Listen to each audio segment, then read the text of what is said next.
Jadi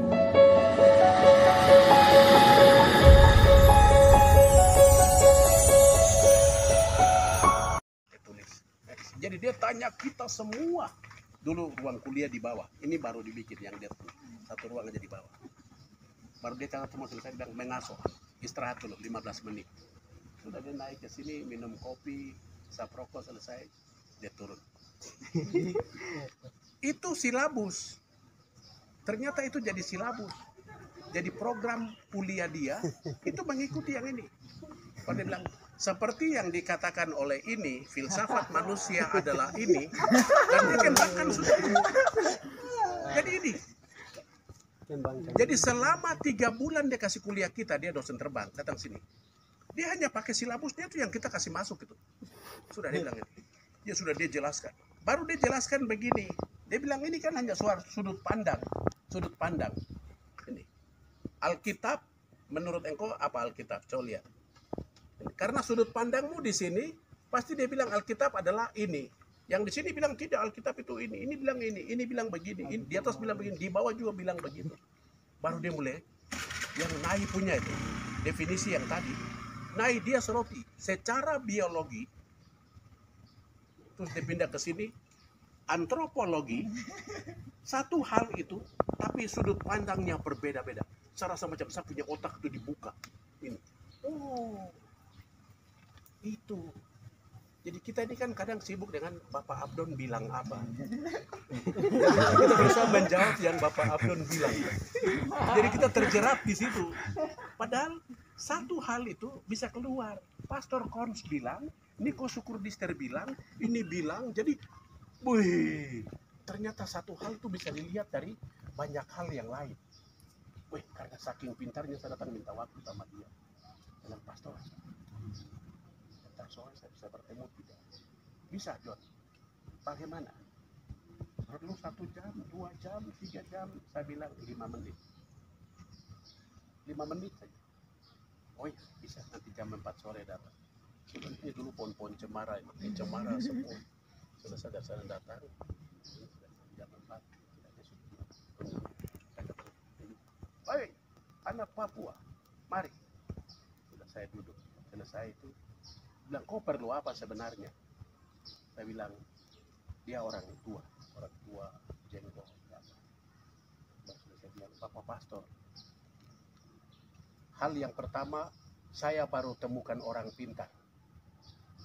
Bapak Pastor itu orang pintar. Dia pukul di pudahi. Selama saya hidup, baru engkau anak Papua ini yang bilang saya pastor orang pintar. Terima kasih banyak. Dia pegang sapu tangan. Baru saya bilang, pastor saya juga mau pintar seperti pastor. Pastor kata saya resepnya. Resepnya itu yang nanti saya kasih kamu di dosa, tidak di sini.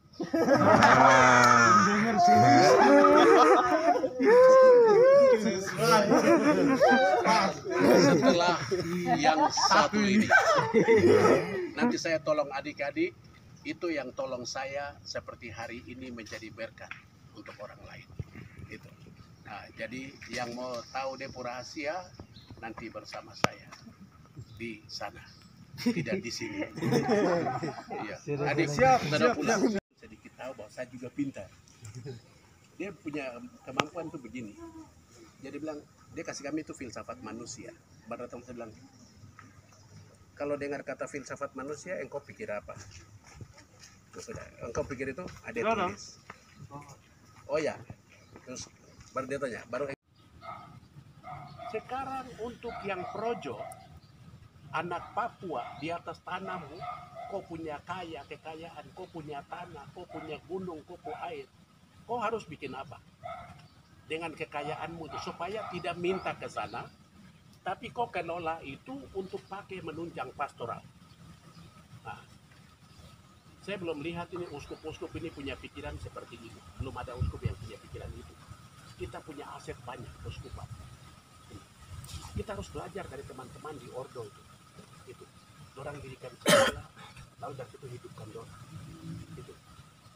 Dorang harus bikin, dorang punya lahan, dorang bikin kebun.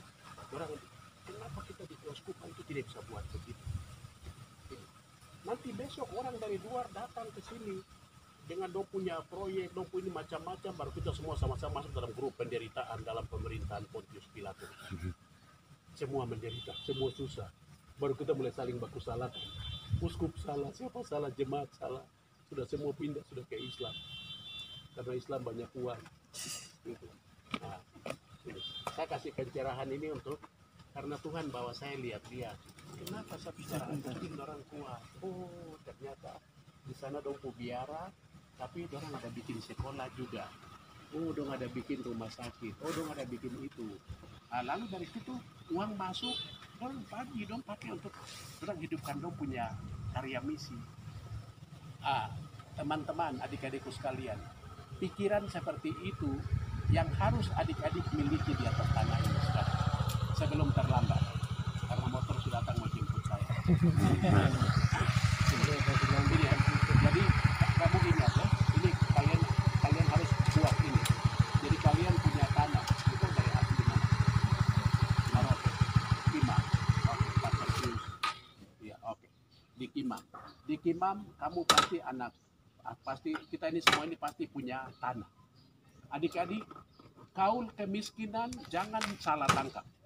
Jangan salah tangkap kaul kemiskinan. Kemiskinan artinya tidak punya apa-apa sekali. Itu yang kau mengemis minta-minta. Tidak, kau harus punya apa-apa untuk topang pastoralmu. Topang pastoral. Kalau kau tidak punya apa-apa sama sekali, baru kau meminta sama siapa? Semua perlu uang. Semua perlu uang, adik-adik. Ini kakak pastor ngomong gitu. Jadi supaya pastoral ini bisa bikin kegiatan dengan orang muda, bisa bikin kegiatan dengan ibu-ibu, bisa bikin kegiatan dengan kelompok tani, bisa bikin kegiatan dengan apa? Karena kau punya uang. Gitu. Bahwa pastor ini sudah mau hampir 20 tahun kerja di keuskupan ini sebagai pastor. Jadi semua harus bikin program baru kasih masuk. Kalau dong setuju sesuai dong pikiran, iya. Kalau tidak, tidak. Tapi barang dibutuhkan. Dari mana kau ambil uang? Nanti kau marah dong kasih uang. Tapi kalau kau punya uang, kau punya pabrik uang, kau bisa buat barang itu. Dan kau majukan kau punya umat. Gitu. Satu yang saya bilang untuk don di paroki AB, saya bilang,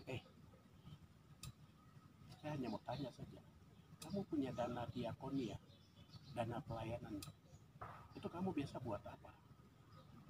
Saya bilang, kenapa setiap kali harus minta umat kasih uang? Pertanyaan saya sekarang, kau ada bantu umat kasih uang tidak? Mama yang jual kangkung di bawah, yang jual kangkung ini kebanyakan tuh mama dari kita, lalu itu orang Katolik juga. Coba kau turun sini bertanya saudara, mama, mari kita berdoa. Nanti semua pasti akan bikin tanda salib. Pertanyaannya sekarang, adakah kita datang sugesti dorang, suntik dorang dengan uang? Mama, ini uang derma, tapi saya kasih mama tolong kembangkan mama punya usaha. Percaya kolekte minggu depan pasti naik. Setelah mama dong sudah gunakan baik, dong sudah jual beli, orang akan kasih kembali. Mama saya kasih pinjam. Daripada polisi yang bikin. Ini peringkopon dorang, polisi. Jadi lihat saudara-saudara jerotan dengan catatan. Mama dapat berapa hari ini? Yang sudah mama kasih masuk.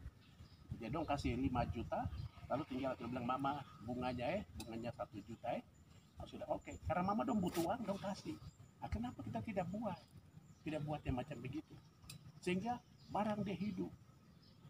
Kesan hari-hari ini adik-adik itu kita lagi saling berlomba siapa punya deposito tinggi, siapa punya uang lebih banyak di rekeningnya. Ini nanti Tuhan marah kita adik-adik, sungguh mati. Gitu. Jadi berlomba kumpul uang, siapa punya uang ini. Sementara umat itu lagi masuk dalam penderitaan. Ketika aku lapar, sabda itu kita bilang. Tapi sekarang dong ada usaha untuk mengembangkan, kau jangan lapar, kenapa tidak dukung dulu? Jangan takut, kasih 1.000 rupiah. Kalau kamu jadi pastor, ingat, jadi pastor bikin barang ini. Itu uang dia bukan kau punya kok. Baru gaya-gaya lagi bikin macam kau punya. Ada di rekening berapa? Ratusan juta. Untuk apa?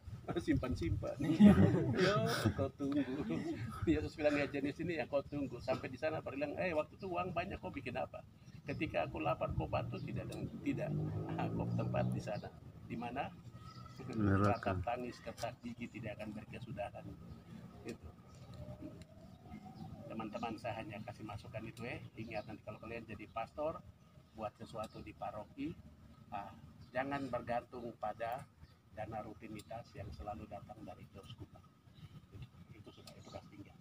Nah, tapi kau bikin apa? Seperti saudara-saudara ordo mereka ada bikin rumah sakit, mereka ada bikin sekolah, mereka ada bikin kebun, mereka ada bikin peternak. Lalu uang itu yang pakai untuk menunjang pastoral. Itu jangan lahan yang besar-besar bagus tinggal saja. Itu macam kami di Jayapura ini. Banyak lahan yang lahan tidur, tidak dikelola baik. Jadi kami di keuskupan lain jangan ikut kami ya. Kami punya contoh yang buruk. Tapi nanti mungkin masa depan ada pertobatan kita lah.